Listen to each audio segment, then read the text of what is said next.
Comentários à Escola Sabatina. Terça-feira no canal Barreiro IASD no YouTube.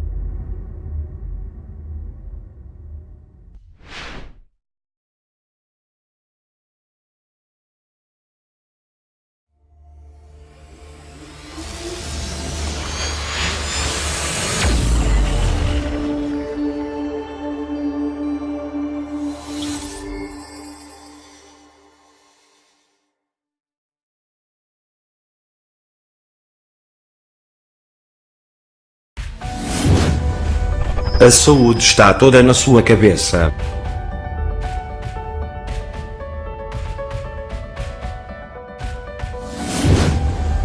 Ansiedade, futuro em excesso.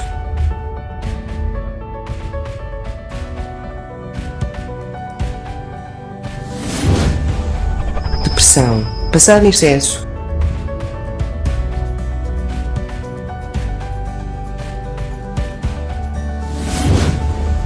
Stress, presente em excesso.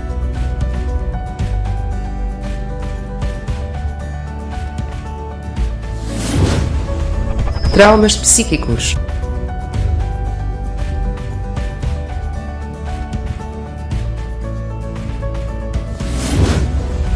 Escravizado pelas dependências.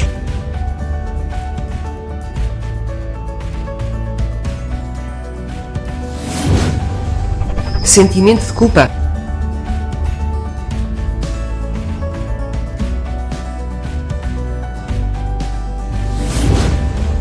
Um monstro dentro de nós.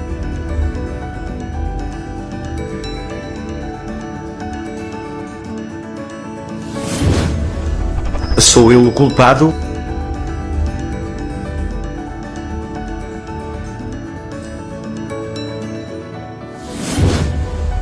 Haverá alguma esperança?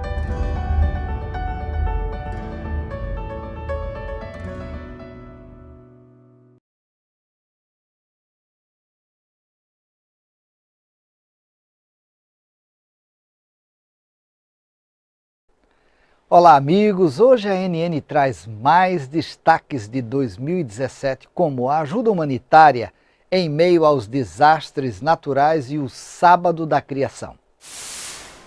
Em setembro, o Caribe e o sul dos Estados Unidos foram severamente açoitados por furacões. Um deles, o Irma, registrou ventos de 295 km por hora durante mais de 33 horas. Este furacão foi considerado o maior da história em termos de intensidade. A quarta maior cidade americana, Houston, no Texas, foi uma das mais afetadas.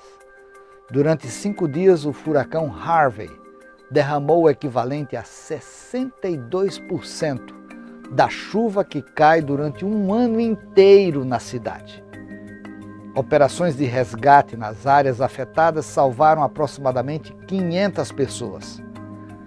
No mesmo mês, 2 terremotos, um de 8,1 graus e outro de 7,1, sacudiram o México. Em crises assim, a Igreja Adventista do Sétimo Dia, através de seus fiéis e de ONGs como Adventist Community Services e ADRA, prestaram auxílio aos mais afetados. O trabalho ganhou destaque no site do jornal americano USA Today. O texto diz: se você doou garrafas de água, fraldas, roupas ou qualquer outro material para as vítimas de furacão no Texas ou na Flórida, provavelmente a sua doação vai passar pelas mãos dos adventistas do sétimo dia antes de chegar a uma vítima de tempestade. No Caribe e no México, apesar de que muitas de suas igrejas, colégios e instituições foram destruídas, os adventistas atuaram rapidamente. Outro tema que apresentamos no mês de outubro foi o Sábado da Criação. Para promover e celebrar a data, o Instituto de Pesquisas de Geociências da Igreja Adventista do Sétimo Dia e o projeto João 1010 prepararam o curta-metragem The Roll, O buraco, em português.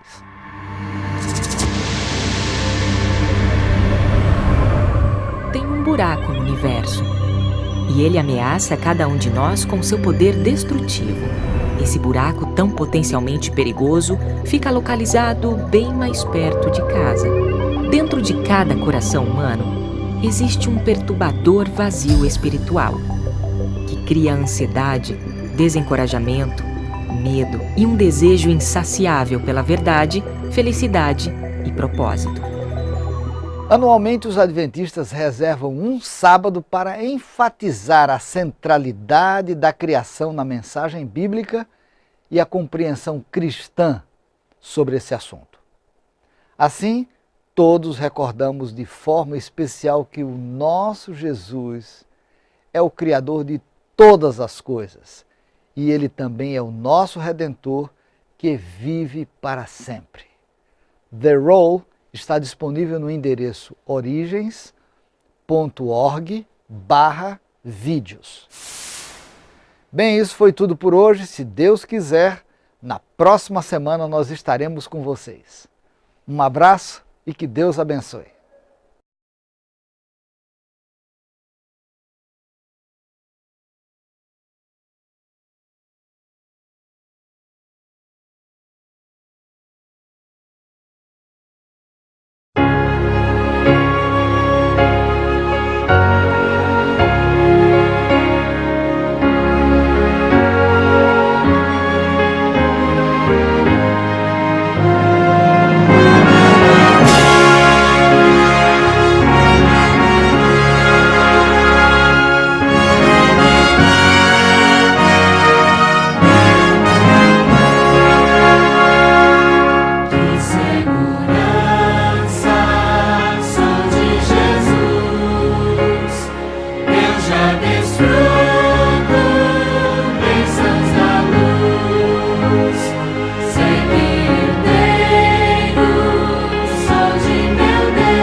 Bom dia a todos os irmãos. É um privilégio poder estar de novo convosco aqui na Igreja do Barreiro. Creio que nem eu nem o pastor Ilídio combinámos rigorosamente nada. Ele não sabia que eu vinha, eu não sabia que ele vinha. O que é certo é que esta igreja hoje tem os serviços todos, digamos, assegurados pelo âmbito pastoral, não é? Eu acredito que o Senhor Deus vos abençoou na primeira parte desta manhã e acredito também que o Senhor Deus nos irá abençoar neste momento em que teremos que abrir a palavra do Senhor e termos um momento de reflexão espiritual. Quero agradecer a oportunidade que me dão. Não era eu que deveria estar aqui esta manhã, como devem calcular. Era o irmão Dírio, mas ele achou por bem que me deveria convidar e eu, como gosto muito de vocês, não tenho problema nenhum em estar convosco e de vos apresentar esta mensagem. Esta manhã eu gostaria de vos levar, eu diria, até às colinas da Galileia, na Judeia. Isto porque neste lugar um dia Jesus teve um encontro com os seus discípulos. Numa das encostas, Jesus sentou-se e juntamente com os seus discípulos ele fez um sermão que nós conhecemos muito bem. Para muitos é talvez o sermão mais bonito em todas as Escrituras. No final deste sermão, Jesus vai contar uma parábola que eu diria que é uma das parábolas também mais bonitas que nós encontramos nas Sagradas Escrituras. Eu gostava que abrissem as vossas Bíblias em Mateus capítulo 7. E pudéssemos ver, no final de tudo aquilo que Jesus falou aos seus discípulos, a parábola que ele deixou registada e que está no capítulo 7, a partir do versículo 24. Depois de todo o discurso que Jesus fez, depois de todo o sermão que ele apresentou e que poderão ler nos primeiros capítulos do livro de Mateus, aqui no capítulo 7, versículo 24, nós encontramos esta mensagem. Todo aquele, pois, que ouve estas minhas palavras e as pratica, será comparado a um homem prudente que edificou a sua casa sobre a rocha. Caiu a chuva, transbordaram os rios, sopraram os ventos e deram com ímpeto contra aquela casa, que não caiu porque fora edificada sobre a rocha. E todo aquele que ouve as minhas palavras e não as pratica, será comparado a um homem insensato que edificou a sua casa sobre a areia. Caiu a chuva, transbordaram os rios, sopraram os ventos e deram com ímpeto contra aquela casa, e ela desabou, sendo grande a sua ruína. Eu disse ainda há pouquinho que esta parábola é extremamente bela. É bela porque ela está cheia de conteúdo. Reparem, aquele que ouve estas palavras e as cumpre, eu compará-lo-ei a alguém prudente. Aquele que ouve estas palavras e não as cumpre, compará-lo-ei ao homem insensato, que edifica a sua casa sobre a areia. Curiosamente, aquele que é prudente ouve e cumpre. O que está aqui em causa e que faz toda a diferença é o resultado entre ser insensato e o resultado em ser prudente. Entre o ouvir as palavras e cumpri-las, ou então ouvir as palavras e não as cumprir. Nada mais. Eu diria que, se quisermos, podemos resumir a nossa vida cristã a estes dois modos de estar na vida. O ser prudente e o ser insensato. Esta é uma diferença aparentemente simples, mas que tem resultados muito profundos. Ouvir e cumprir. Ouvir e não cumprir. Isto faz toda a diferença na nossa igreja. Importa perguntar, e com isto eu não quero de maneira nenhuma que vocês possam dar resposta, porque esta pergunta é primeiramente para mim e depois para vós. Importa perguntar neste momento onde têm estado os nossos pés, o nosso espírito, os nossos ideais. Estão eles assentes numa rocha que é Cristo, segundo o que a Bíblia nos explica, ou estão colocados sobre a areia? Temos o direito de escolher, Deus deu-nos esta grande oportunidade de escolher. Somos nós que iremos decidir onde é que vamos colocar os nossos pés, o nosso espírito, os nossos ideais. E a Bíblia só nos dá sempre duas possibilidades, ou a vida ou a morte, ou a rocha ou a areia. Não nos dá aqui um talvez ou uma terceira possibilidade. Onde é que temos estado nestes últimos tempos? Sobre a rocha ou sobre a areia? Deixem-me dizer-vos que se os nossos pés não estão sobre a rocha, se os nossos ideais, se o nosso espírito não é conduzido pelo Espírito de Deus, se aquilo que desejamos para a nossa vida não está em sintonia com o projeto divino, então permitam-me dizer-vos esta manhã, cuidado. Cuidado. Porque podemos ver a nossa vida ruir de um momento para o outro. Não que Deus queira, não que os nossos amados queiram, não que nós próprios queiramos, mas se a nossa vida não está sobre a rocha, podemos vê-la cair de um momento para o outro, diria rapidamente. Mas deixem-me também trazer-vos uma boa esperança esta manhã, uma esperança sólida para todo aquele que é um verdadeiro cristão, para todo aquele que está em Cristo Jesus. E eu tenho uma boa notícia para vos dar. É que o que faz a diferença em nós, entre ser um verdadeiro cristão e apenas um aparente cristão, eu não quero dizer um falso cristão, acho que é pesado demais. Vocês entendem isso? Porque se calhar alguns de nós até queremos ser verdadeiros cristãos, mas ainda não conseguimos lá chegar. E eu não quero que vocês saiam daqui com o desespero de que ou sou ou não sou. Eu sei que é eu sou ou não sou, mas eu quero que todos sejam. E aqueles que não estão ainda, que possam lá chegar. O que faz a diferença entre uns e outros não são os nossos bens materiais. Às vezes nós medimos, fazemos comparações ou diferenças a partir daquilo que temos ou que não temos. Consideramos-nos mais pobres do que outros ou mais ricos do que outros. Consideramos que temos mais coisas do que outros ou menos coisas do que outros. Mas deixem-me dizer-vos que o que faz a diferença entre uns e outros não são os nossos bens. O que faz a diferença entre nós e os outros é a esperança real e verdadeira que acontece na vida daqueles que verdadeiramente fundamentam a sua existência em Deus. Esta é a grande diferença entre ser insensato e ser prudente. Entre ouvir e cumprir e ouvir e não cumprir. Deixem-me ir buscar uma história à Bíblia que todos nós conhecemos. Eu creio que nós não precisamos de ler esta história, porque todos nós conhecemos muito bem esta história.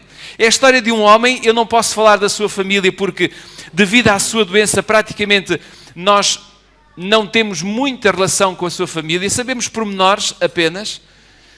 A sua mulher e os seus amigos, todos eles que viviam na sua região, eram seus amigos até o dia em que ele ficou doente. E depois a sua mulher, a dado momento, até disse: amaldiçoa Deus. Sabem de quem é que eu estou a falar? Daquele que muitas vezes está na nossa boca rapidamente quando nós não temos paciência. O que é que nós dizemos deste homem? Quem me dera a mim ter a paciência de Jó. Digamos que este é um chavão que temos, muitas vezes nem sabemos que paciência é esta. Mas achamos que Jó tinha muita paciência. Da noite para o dia, ou do dia para a noite, este homem perdeu quase tudo. Perdeu a sua família, os seus amigos, os seus bens, a sua saúde. E eu digo quase tudo. Este homem estava, eu diria, rodeado de esperança. A Bíblia diz que Deus considerou Jó como alguém que não havia igual na terra. A Bíblia diz: ninguém semelhante a ele na terra. Era quase único entre aqueles povos naquela região. E eu disse que este homem perdeu quase tudo porque no meio do seu sofrimento Jó não perdeu aquilo que era mais importante, era a esperança.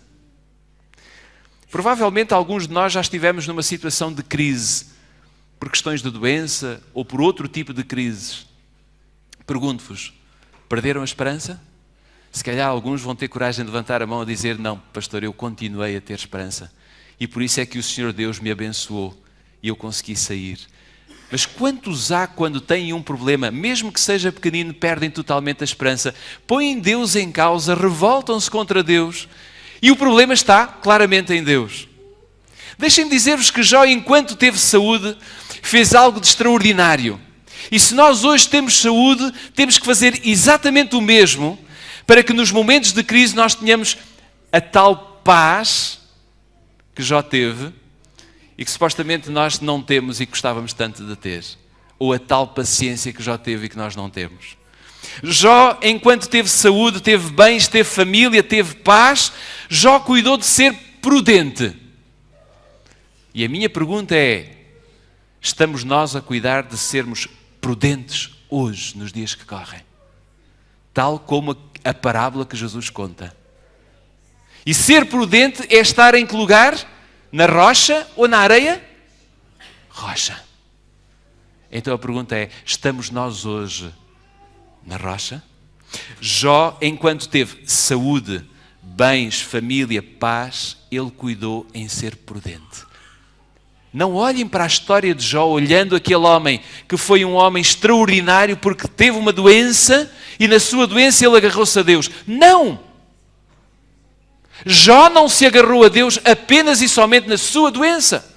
Pelo contrário, antes de ter a sua doença, teve saúde, teve bens, teve família, teve paz. Jó agarrou-se a Deus e foi prudente. A sua esperança era o resultado, e eu falei-vos disto várias vezes enquanto aqui passei, enquanto estive convosco. A sua esperança em Jesus era o resultado de um namoro antigo, mas verdadeiro com Jesus. Eu diria que enquanto Jó teve saúde, bens, família, paz, Jó também fez uma coisa muito bonita. Namorou nesse tempo com Jesus. Eu volto-vos a perguntar, hoje que vocês têm saúde, família, bens, paz, namoram também com Jesus? Têm este procedimento diário com este Deus que vos ama de todo o vosso coração? É este o sentimento que vocês têm pelo vosso Deus? Pois bem, este era o sentimento que Jó tinha. Havia uma cumplicidade muito grande entre Jó e Deus. Deixem-me dizer-vos que Jó cresceu. Como menino, ele cresceu dentro da sua família. E durante o seu crescimento, ele aprendeu a amar a Deus. E logo nesse crescimento, Jó começou a namorar com Deus. E é curioso que, quando ele se tornou homem, ele encontrou uma esposa para a sua vida. E ele casou, diz-nos a Bíblia. Casou, constituiu família, mas continuou a namorar com Deus. E tornou-se, entretanto, um empresário. E não um empresário qualquer. Ele não tinha uma microempresa. Não tenho nada contra os de microempresa, atenção. Estou a dizer que ele tornou-se um grande empresário.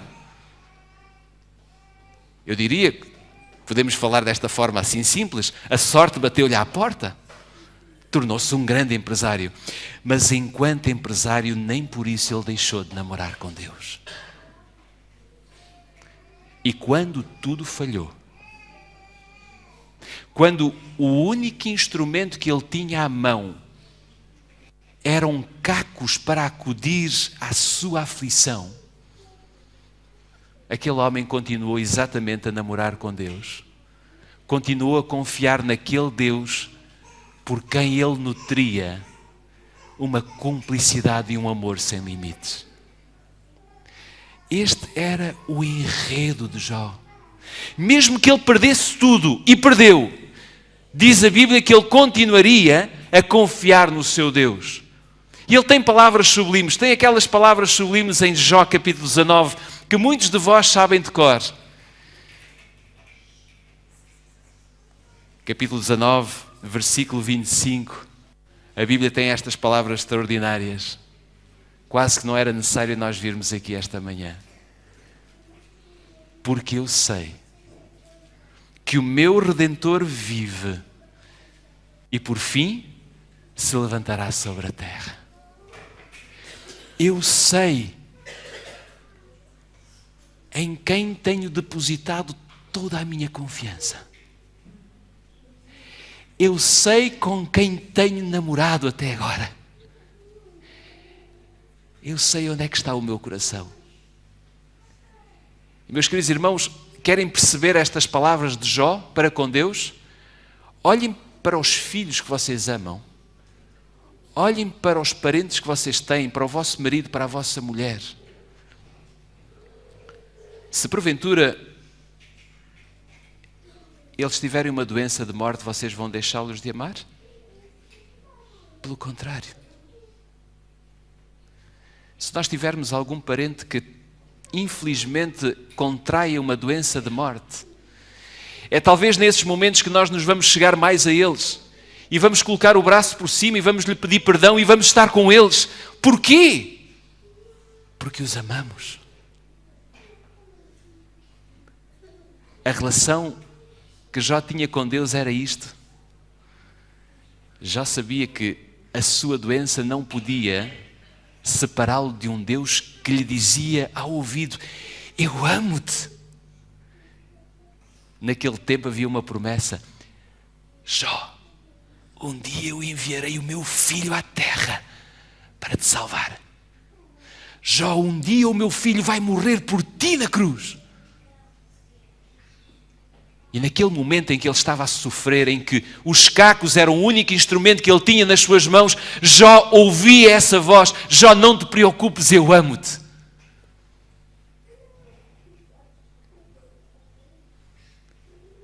Vejam o que está escrito a seguir no versículo 26. Depois, revestido este meu corpo da minha pele, em minha carne verei a Deus. Esta era a certeza de Jó, meus queridos irmãos. Esta era a confiança que Jó tinha no seu coração. Não se importou com a pele como estava, com as chagas que ele tinha. Jó sabia que o seu Redentor estava vivo. E esta confiança era de tal ordem que no versículo 27... Eu gosto da versão da minha Bíblia, talvez a vossa não tenha exatamente isto que eu vou dizer, mas o versículo 27 da minha Bíblia está: vê-lo-ei por mim mesmo, os meus olhos o verão e não outros, de saudade me desfalece o meu coração, o coração dentro de mim, de saudade me desfalece o coração.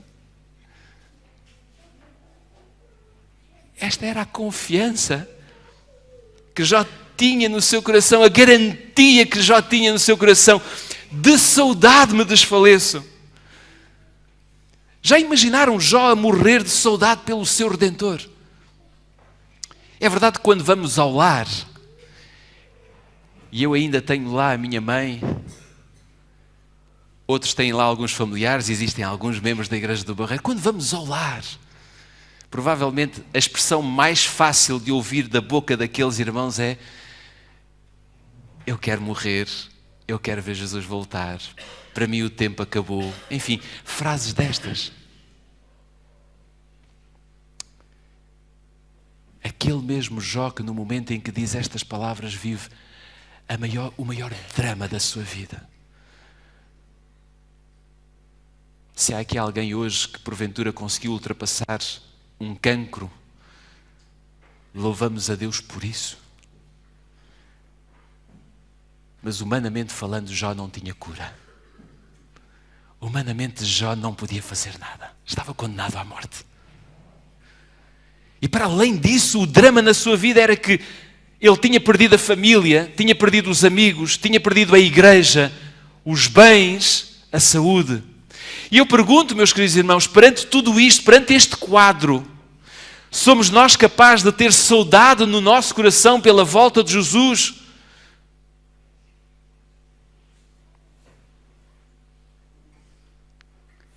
Se assim for,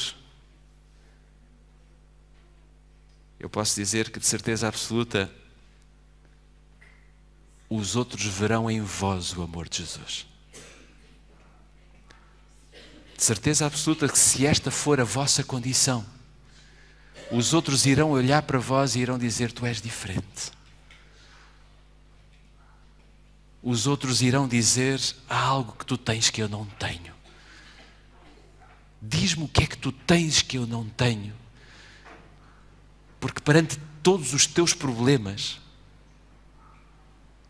tu mostras que mesmo assim és feliz. Meus queridos irmãos, deixem-me dizer-vos que é na medida em que nós morremos de saudades por Jesus que nós vamos ser prudentes nesta terra e um dia podermos estar com Jesus.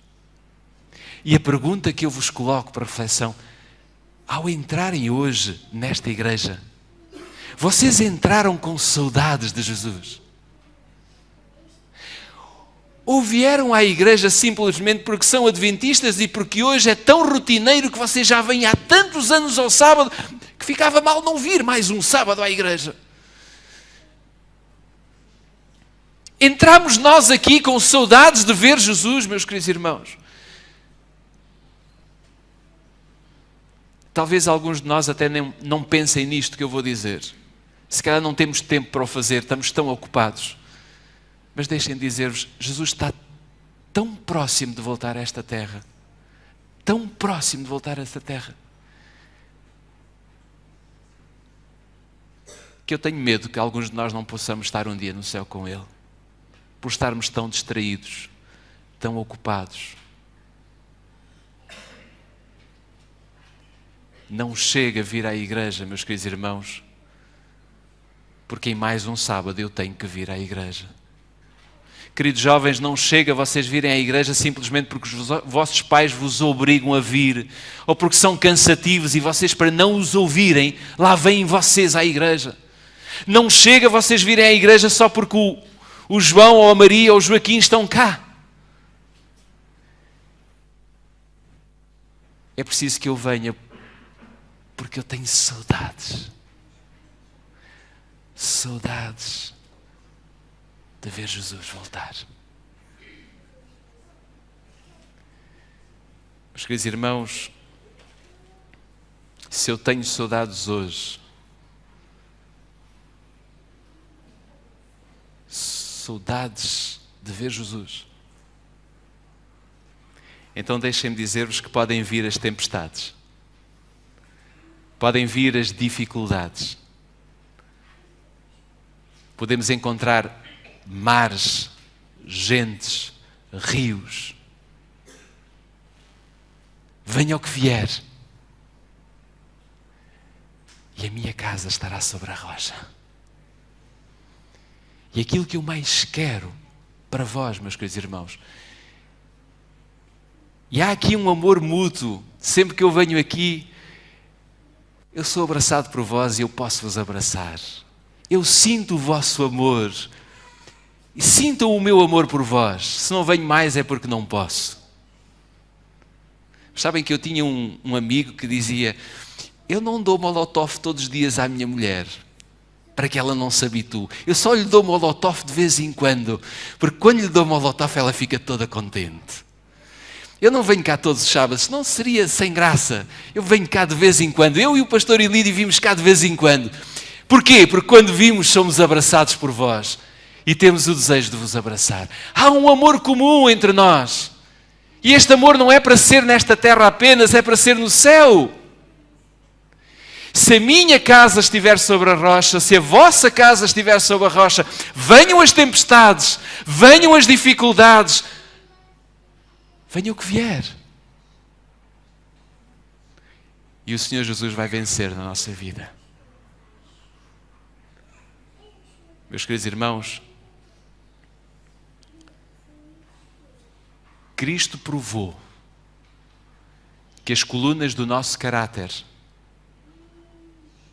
podem ser modificadas mesmo se os homens à nossa volta não acreditam no poder de Deus.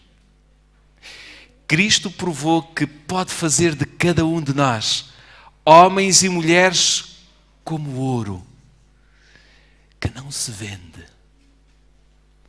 mas que em tudo somos mais que vencedores em Cristo Jesus. Cristo provou que pode fazer de cada um de nós homens e mulheres à semelhança de Cristo, que fazem a diferença e que são um exemplo neste mundo. Pergunto-vos, onde é que Cristo tinha a sua casa? Onde é que Cristo nesta terra edificou a sua casa? Foi na areia? Se tivesse sido na areia, quando chegou o momento crítico que Judas entrega Jesus para ser julgado, provavelmente Jesus não teria tido condições para aguentar o que ele aguentou.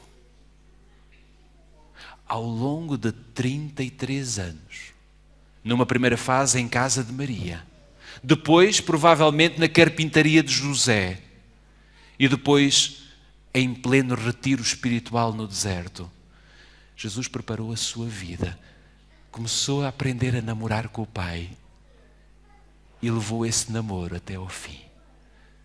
Até ele ter dito, está consumado. E isso é a prova evidente que ele pode fazer de cada um de nós, homens e mulheres, à semelhança do seu caráter, que fazem a diferença e que são um exemplo neste mundo. Quando nós compreendermos que Deus é capaz de transformar a nossa vida, não como eu quero, mas como Ele quer, não serei mais eu que vivo, mas será Cristo a viver em mim como o meu Redentor. E quando isto acontecer, sabem o que é que vocês vão dizer? Com 20 anos, com 40 anos, com 60 anos, com 80 anos, não importa a idade. De saudade me desfalece o meu coração. Que o Senhor vos abençoe. Amém.